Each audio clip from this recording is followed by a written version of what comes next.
Ich habe keine Ahnung. Ich weiß nur zwei Dinge über den nächsten Talk. Der erste ist, es wird kurz dunkel, nicht erschrecken und nicht hinfallen währenddessen. Der zweite ist, es sind 8 Mikrokosmen, 8 Expertinnen und je 8 Minuten. Was weiter passiert, werden wir sehen. Einen großen Applaus bitte. Willkommen zur deutsch-englischen Übersetzung. Welcome to the English translation of Bits and Trees, live from the 36th Case Communication Congress in Leipzig. Your translators are Gunisbro, Snakey, and Mio.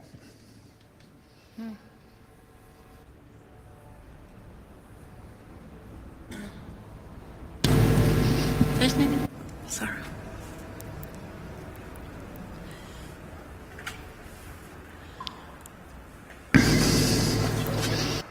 Ich bin schon an.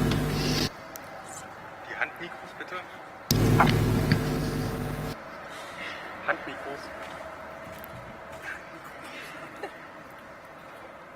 Hallo, hallo. Gut. Sporangium. Sporangium from the Greek, a vessel, a approximately spherical container in which the spores are created. Also, wir starten jetzt. Sporangium, griechisch Angion. The sporangium, a vessel from Greek, an almost spherical container on ferns in which the spores are created. In most cases, sporangia have a special opening mechanism in order to spread the seeds over the greatest distances possible. The sporangium of the gold serpent fern, around the spore containers of the golden serpent fern curls a row of cells with strong inner walls and thin outer walls. Initially, the cells are filled with plenty of water, but as the spores mature, they gradually dry out. The pressure inside the cells changes due to the evaporating water. When a critical value is reached, a phenomenon occurs called cavitation. Through the formation of bubbles inside the cells expand. The strong inner walls now act like a spring under tension. They bend the cell now in the opposite direction. The catapult is loaded. Now the spores are thrown out of the spore capsule at up to 10 meters per second. Where the spores fall on fertile soil, new gold serpent ferns can thrive.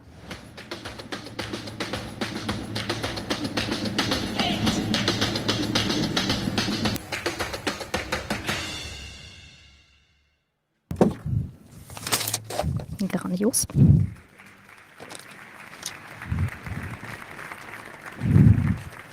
Ah, nee, jetzt war noch das Intro-Geplänkel. A warm welcome tonight in Borg.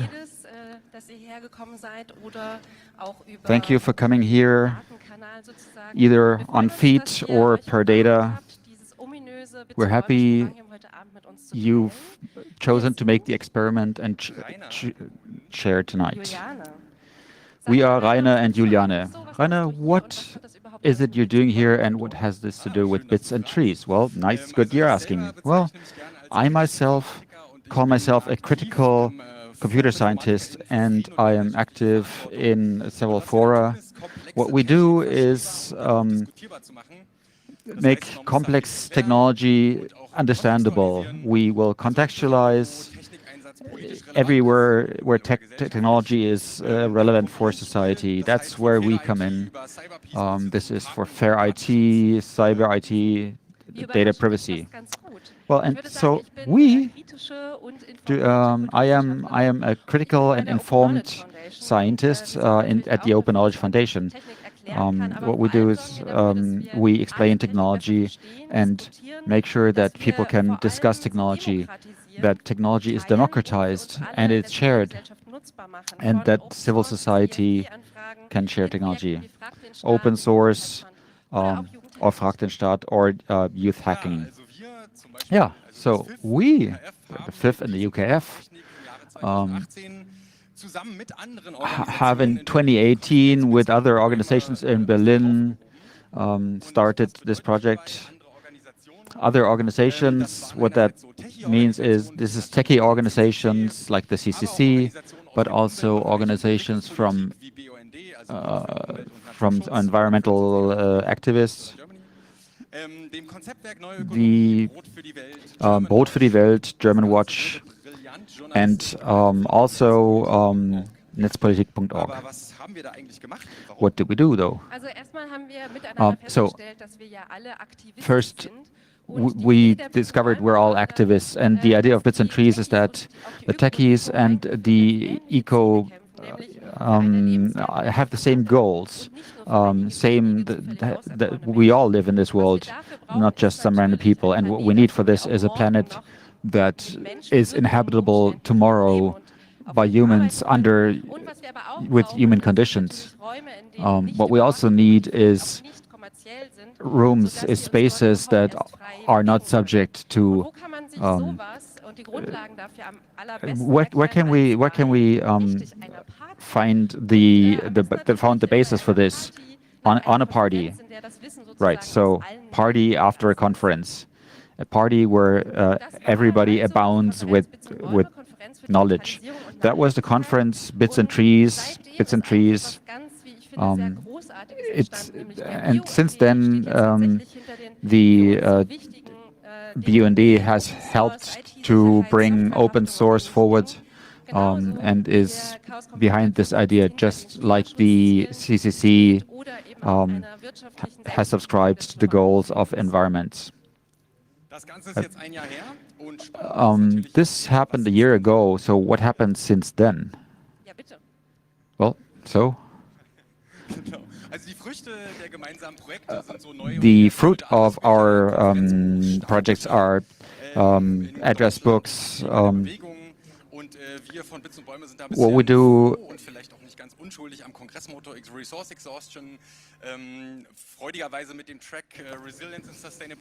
we help with the track of resilience and sustainability, and also there are CCC internal groups like sustainability groups. So what do we do today on this stage? What we'll do is just like I reported today, like the Sporangia, spread knowledge at high speed into this room and into the world, such that we can all flower and bloom. How does this happen? Well, we will see 8 people on the stage that have 8 minutes each to spread their knowledge into your brains, into your heads, such that, and so to make sure that only 8 minutes are used, we have a watch here that will keep the time. So on the other side of that, we see the timekeeper. Welcome. All right. So he spoke about automatic video surveillance. It can be seen at Media CCCD. This is Banks. Banks has the time cards that you will see too, to be in the suspense as well. I think that's all for now. All right. So on stage, please, our first Sporangi. All right, please hit the buzzer. Thank you very much. Jetzt, now. Hello, Katrin Henneberger. Nice to meet you. Please give her a round of applause.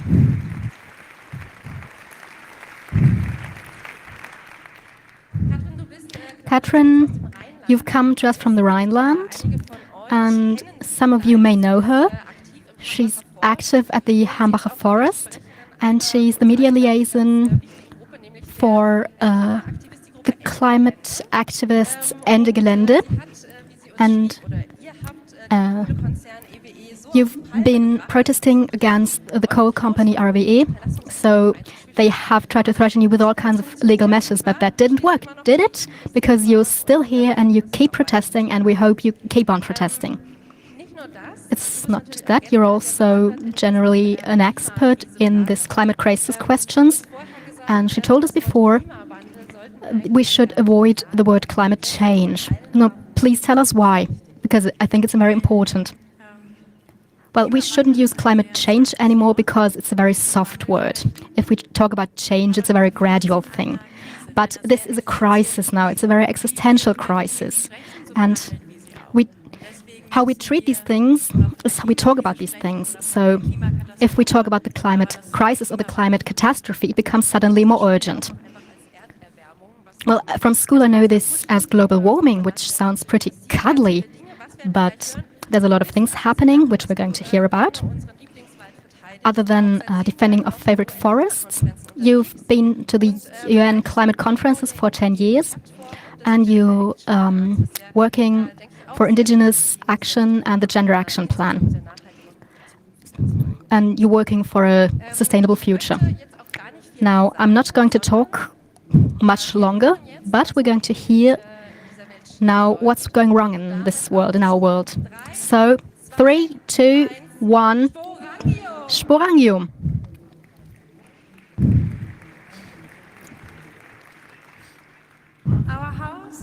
Our house is on fire. Greta Thunberg said this about a year ago, and she prophesied what was going to happen in 2019. In summer, we have seen the Arctic tundra burning. This was something scientists had predicted for the year 2090. At the same time, in the equatorial, the Amazonas rainforest was burning. They are partially still burning. And today, in Australia, we have crazy bushfires. Our planet is burning already. Our house is on fire already. This is actually not very surprising. Here you see a little video from NASA. It started in 1880, how temperature changed in the past 100 years. And we are already living in a world where we're about 1 degree warmer than it should be, and this is a huge problem. 1 degree Celsius doesn't sound like much. It's not even a reason to wear another sweater, but for the global climate system works different from the weather.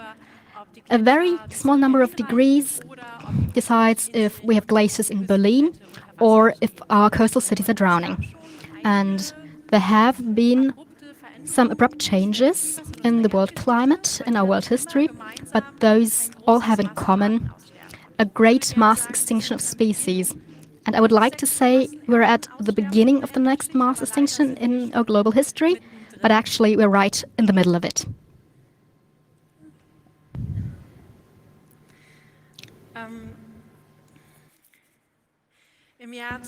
In 2012, there has been a study from the World Bank that said if we continue on, if we don't reduce emissions, we're going to head for a world that is 4 to 6 degrees warmer.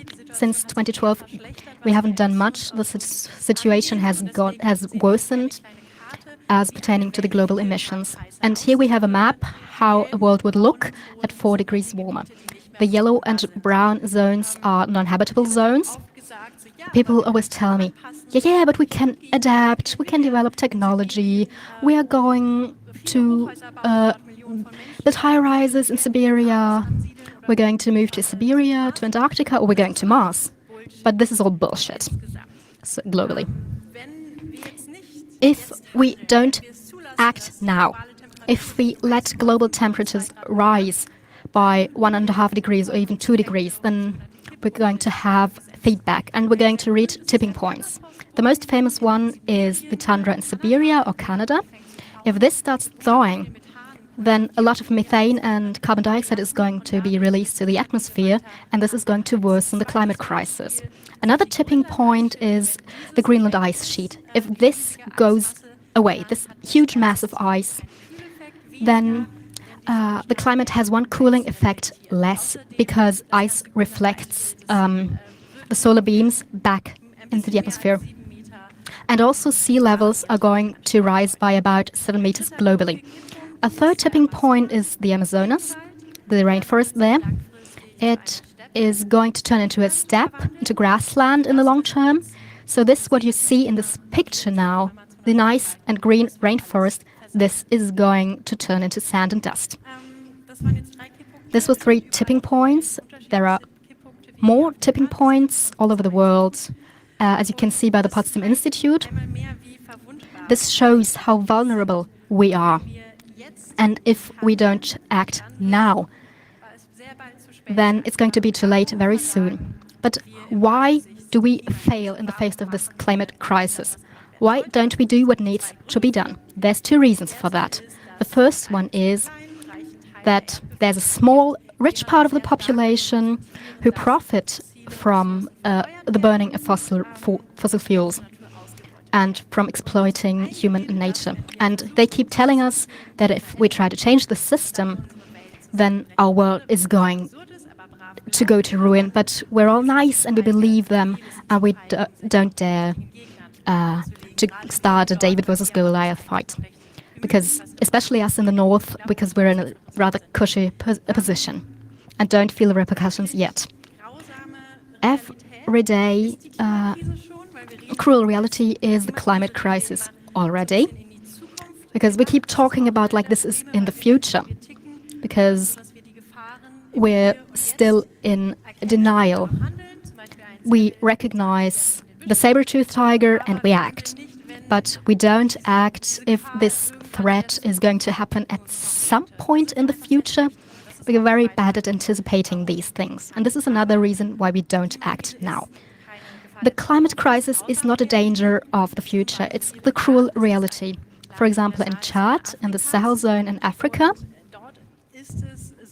and the heat waves have increased in number and in frequency a lot. Over 50 degrees, this is dangerous for children, the pregnant and the elderly. And this, of course, worsens the conflict between different ethnicities about the last remaining bit of fertile soil, and the fights about soil. Water is running out there. The most hardest hit are the women and the indigenous people. Here we can see indigenous people, and the women are responsible for getting water and wood, and their ways are getting longer due to the climate crisis, and this is a huge security risk. And their cows produce less and less milk, and if there's not a lot of food during the day, it's the women who give their food to the children first. Overall, it's women in these communities, especially in the global south.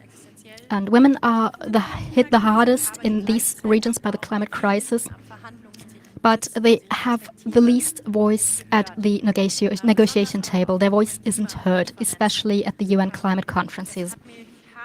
This made me aware.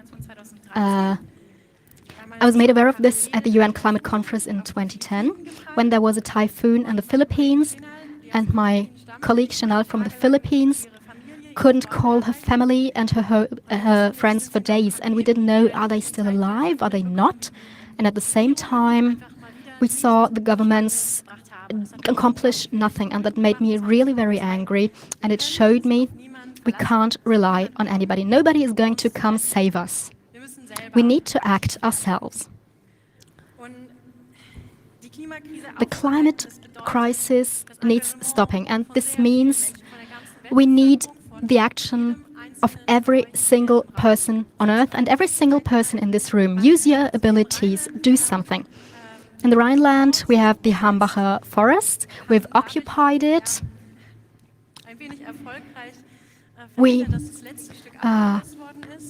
could successfully stop the deforestation here. The activists have been taking to the streets, to the coal mine, every day for 6 years. They use their bodies to stop the mining, and this shows that we need to do something here, even in Germany, and you need to cross the line of legality. You need to do illegal things here sometimes to show the people how dangerous the situation is. but unfortunately they keep on. Instead of a coal exit, we're going to get a new coal power plant next year. It's going to go online next summer, and we're going to need all your help to stop this. The next months are going to be very loud. We're going to have a lot of protests, and we have a greeting from Brazil. It's almost too late for concrete actions. We can't wait anymore. I wanted to introduce her. She's the president of the Indigenous Peoples Coalition.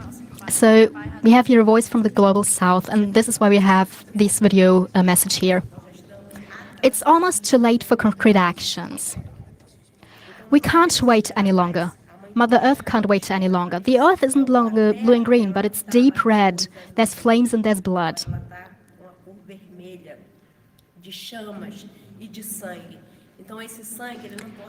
We have to stop this bloodshed. We, the indigenous people, can't pay the price with our lives any longer, just to keep the consumer society going.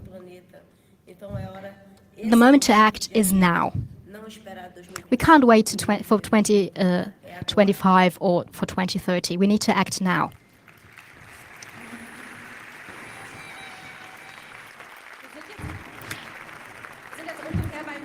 We are at -2, but I guess for that message, our number guy was lenient. You need to pay attention to the time more. Or we're going to kick you off the stage at some point. This can't continue. Okay, it's okay. We were patient. Don't worry, it's not just bad news, but you can take it these 8 minutes just to show you the consequences of climate change. So you can take this to your friends, families, and neighbors, and to take them with you to the streets at the next climate protest. So thank you to you, Katrin, for giving us this brief overview.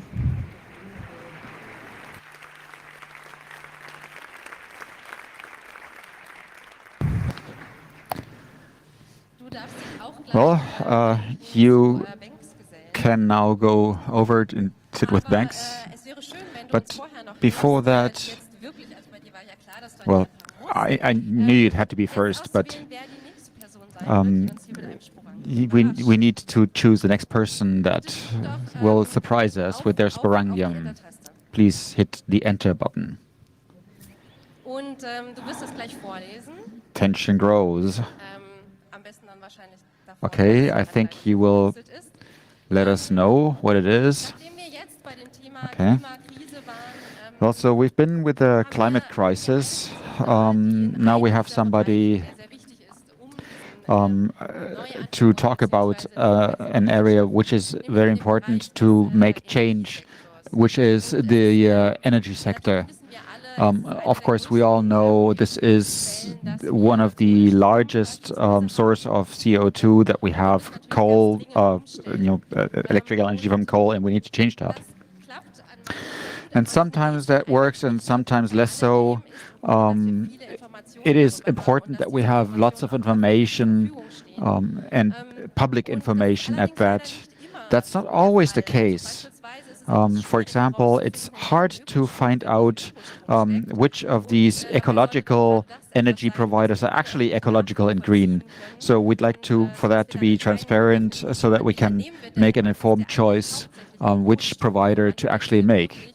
Are we getting a green provider, or is it really a coal energy provider? So for this,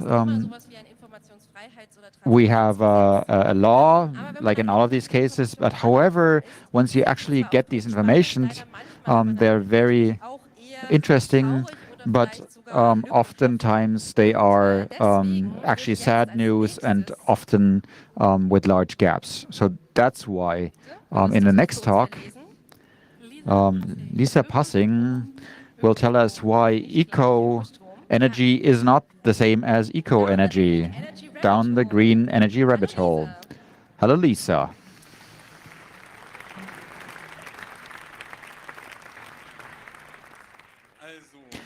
Right. Okay, Lisa, welcome. Good to see you here. So Lisa develops software as open source developer. She also codes video games. She also shares her knowledge and her abilities in coding workshops for underrepresented crypto workshops and digital defense. Her long goals are destroying the patriarchy and welcome. Good, we all believe the same thing here. Okay. Eco energy. Well, I think Katrin should first sit down. No, we don't want. Do you know how these things look like? What they are? So these are air snouts. So Katrin will get an air snout to be able to blow her off the stage. No, this is not aggression. Please, Katrin, sit down. And if Banks this time really will hold up the zero, you can please trump your snout. Okay, eco energy. 2, 1, 0. Sporangium. Okay, off we go.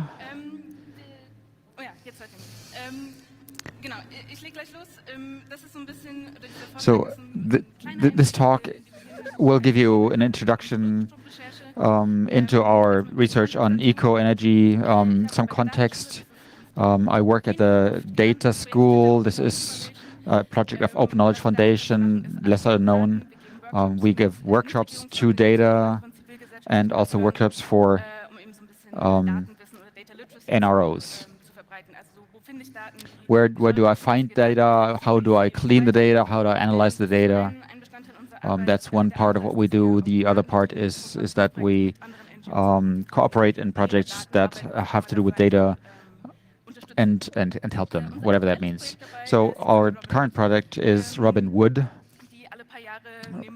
Robin Wood every few years publish a eco energy report and answer the question which eco energy efforts are really worth a suggestion. The big energy companies greenwash themselves, like to greenwash themselves to get some money. And we will show through 4 criteria that look behind the curtain and show you what are these companies and are they really doing the best for the planet and for the Energiewende. 4 criteria. The first criteria of this is that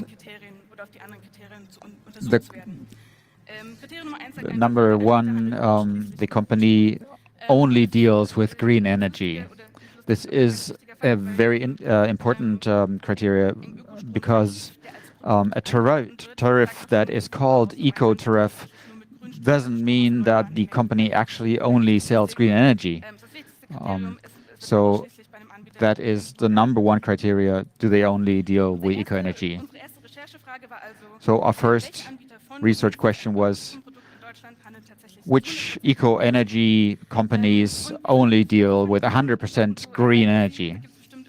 Well, we were a bit naive, so we went to the Bundesnetzagentur. They have a list. It's not a list of companies that deal in energy, but companies that produce energies. It's not quite the same. It's 820 companies, and it's a PDF. It's a table in PDF form. However, it just contains the company name and the address. There's no information whatsoever what kind of tariff they might have. So we researched further. We found another report with the monitoring report from the BNA. Again, it's a PDF. It has several graphs. So yes, good news, where there's a graph and there must be data. However, it wasn't quite clear how does the graph and the market relate. I mean, what does that mean for a specific company? So we sent companies, we sent emails. Can we get the data, the actual data? So the first answer was no. We didn't think that was very cool. So then we became a little more formal. And saying, well, we actually have a right to these data, so please hand over the data. And so they looked at the data again and said, actually, our data are not fit to draw any conclusions at the level of a single company. But we think that would be a good thing.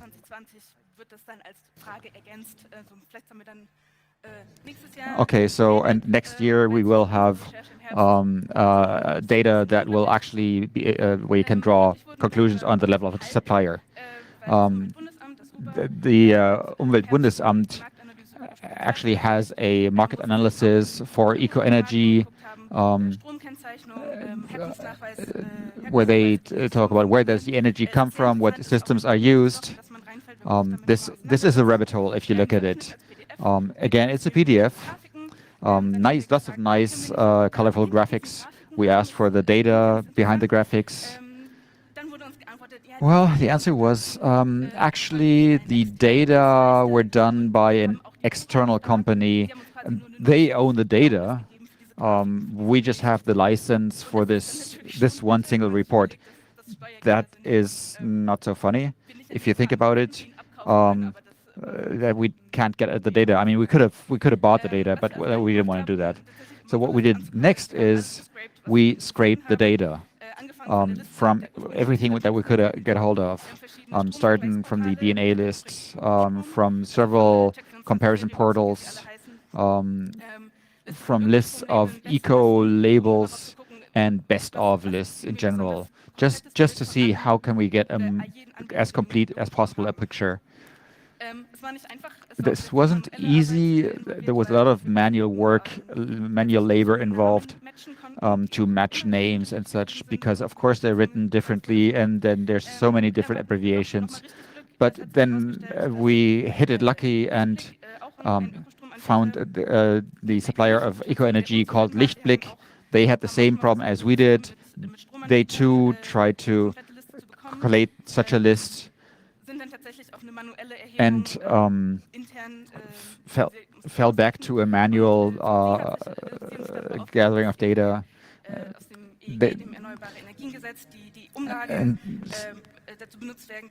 So they didn't like the fact that the EEG, the tariffs for green power, can be used to essentially greenwash your company. So they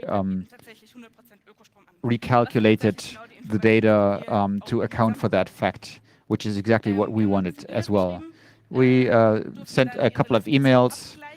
We were allowed to use their list to check our lists. We unfortunately weren't allowed to actually use their list. They weren't really familiar with the concept of open data. Tough topic. So here's a teaser. Our list has 1,210 suppliers. The first 1,061 suppliers fail the first of the 4 criteria because they sell also energy made from non-green sources, gray sources. Only 149 suppliers make it in the second round. This is a teaser. And actually, this is the end of my talk. And I'm at the end already because we'll be back in January 2020 with another report from Robin Wood. Period.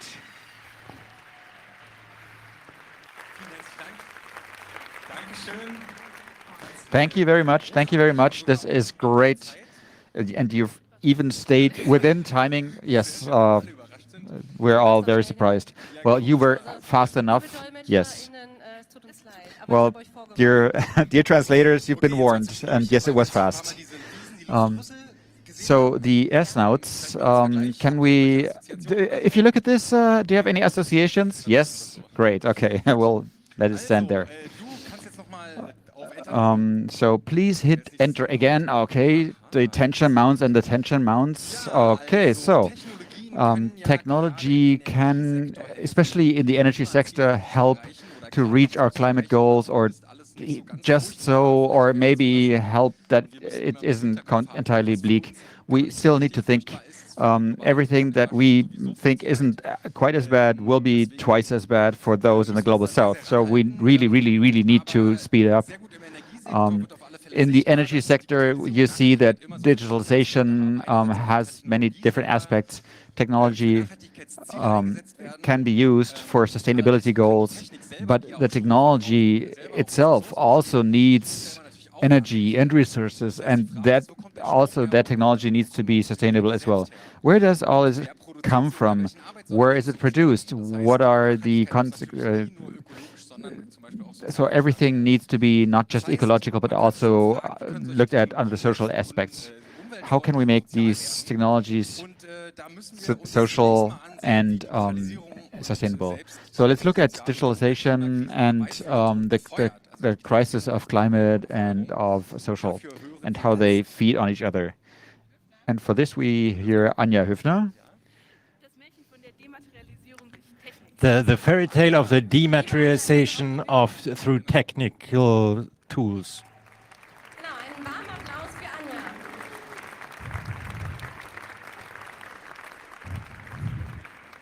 Anja. A warm welcome for Anja. Hallo Anja. Hallo.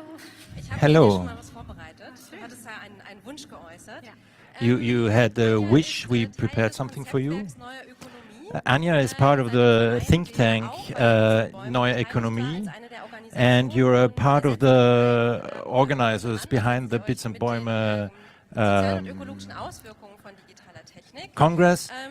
And you, in your think tank, you think a lot about implications of digitalization and sustainability, and you co-author and editor of the book of the conference from the speakers of the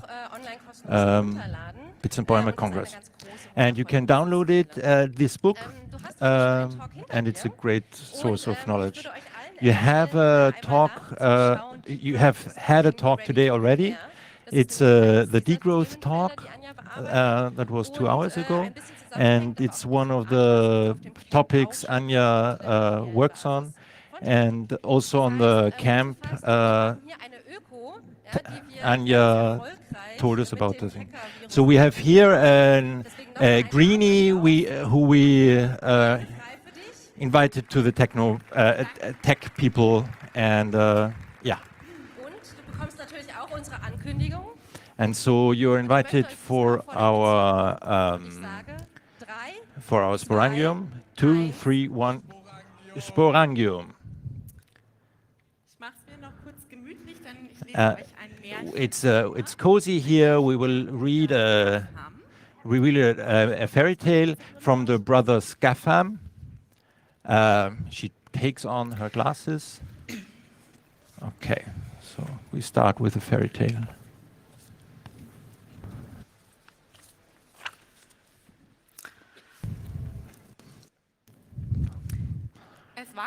Once upon a time, there was a country where resources were scarce and the weather changed. In the March, it became really warm, and in winter, there was no snow. The king of the country knew that there was a... The king of the country knew that it was a consequence of the too high lifestyle of the people. But he knew that if he would challenge his lifestyle, there was a big riots. So there were 5 business people, and they had ideas on how to change it. So first, one guy said, we want to put all the books away and do it through e-books. And it's easy. Books have to be printed, but e-books work all the time. But from a time later, it showed that that it showed that the ebook reader was took more energy because statistically it was above 50 ebooks that it really worked the ebooks. So then the ebook reader ran out of battery and they had to start buy a new ebook reader. So the next business person had a new idea. So what about if we don't print them on CDs, but instead we stream them from the internet? It's easy, it's simple. That's very cool, the king said. So everybody streamed in the whole country. A lot of servers were built, a lot of server farms were built. So the streaming was so easy that the people watched more movies in the country. And suddenly, at some time, the big thinkers thought, well, it took much more CO2 than before, because it takes a lot about CO2. They didn't only stream movies or series, but also they streamed movies they didn't need. Many of these server farms were built on were powered by cold energy. So the king said, well, this is not a good idea, and he got really mad. So the other businessman didn't work so well, said one businessman. But now I have the idea which works really great. When people go out, they often leave the lights on. When a lot of people do that, then it's a lot of energy. How about we do it with a smart home? So everything is in a network with everything, and then my phone knows that it has to switch off the light. And the king said, yes, that's a good idea. In the beginning, the idea seemed to work, but the businessman forgot that it took so much energy for all the technology, and so the energy consumption raised. So he went to the fourth businessman. What should we do? The fourth businessman was a little bit nervous, but he took his idea.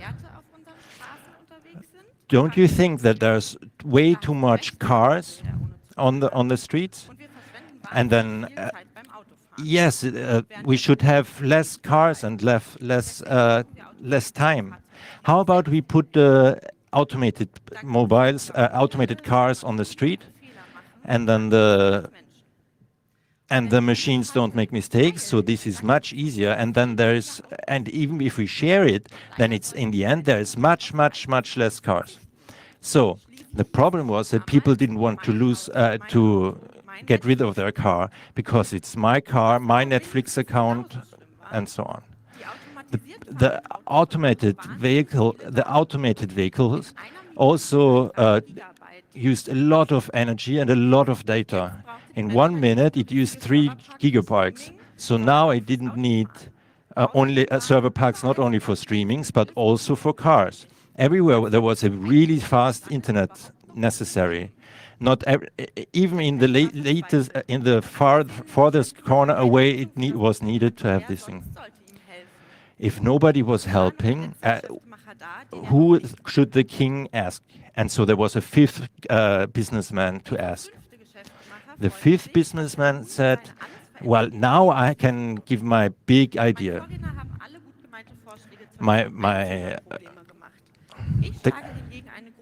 How about we solve all problems with one way? How about we optimize all the technologies and all the devices we had so on?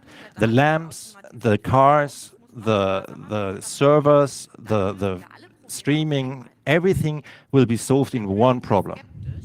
The king was really a little bit skeptical because he saw everything fail, but the businessman was really into his idea. How about we make a big strategy where everybody is into it and feels and believes in this strategy? The king said, okay, I believe in you. So if we do everything effizienter, then the electricity went down, the electricity consumption went down. But the energy controller came back and said, well, but for some reason the energy consumption is rising again to exploding levels. They looked at the electricity bill and they were really happy because it was so low. Every of the consultants of the king was really happy that the energy went down. And now he could.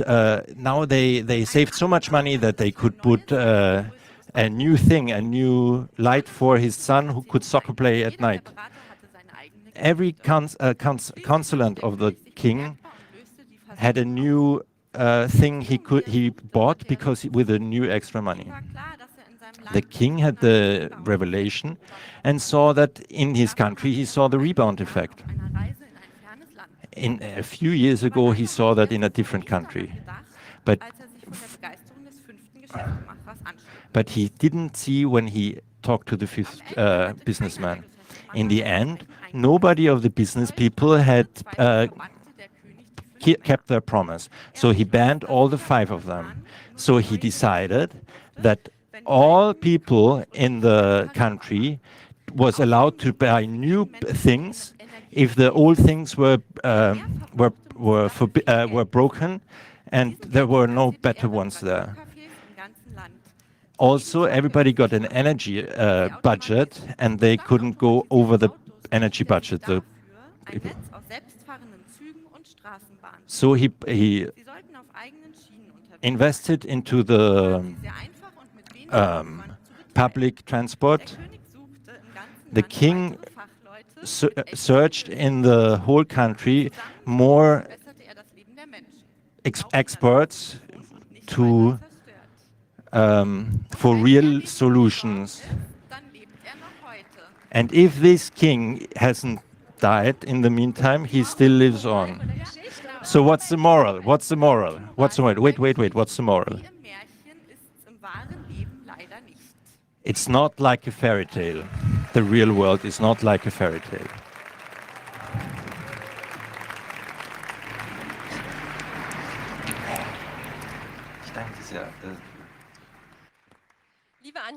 Well, thank you, Anja. That was fantastic.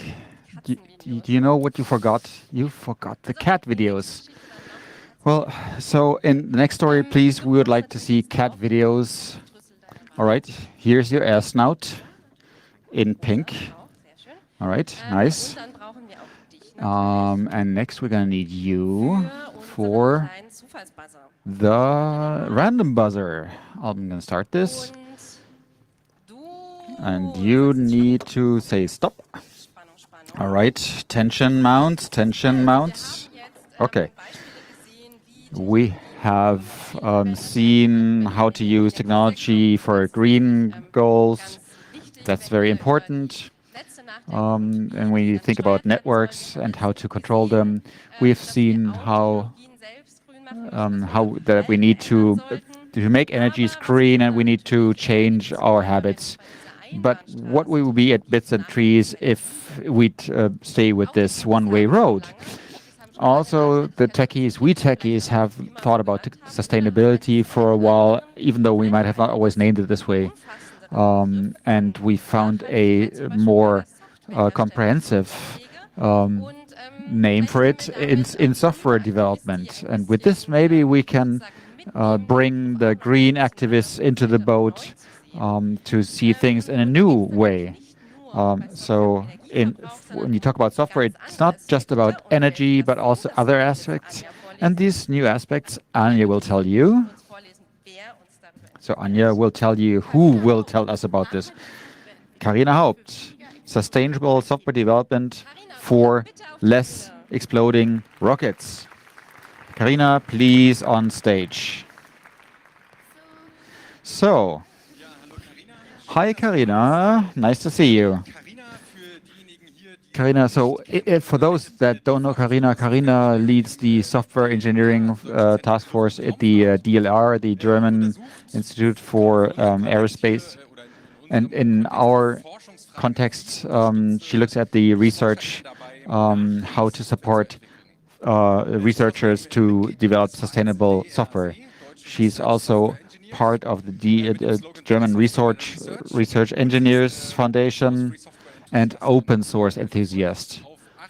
We are looking forward to 8 minutes on sustainable software development. Welcome and thank you. 3, 2, 1, Sporangium. Well, yes, thank you very much. 8 minutes. I hope my voice is going to make it. For 1.5 days, I have not spoken just to be able to give this talk. Right. Sustainable software development.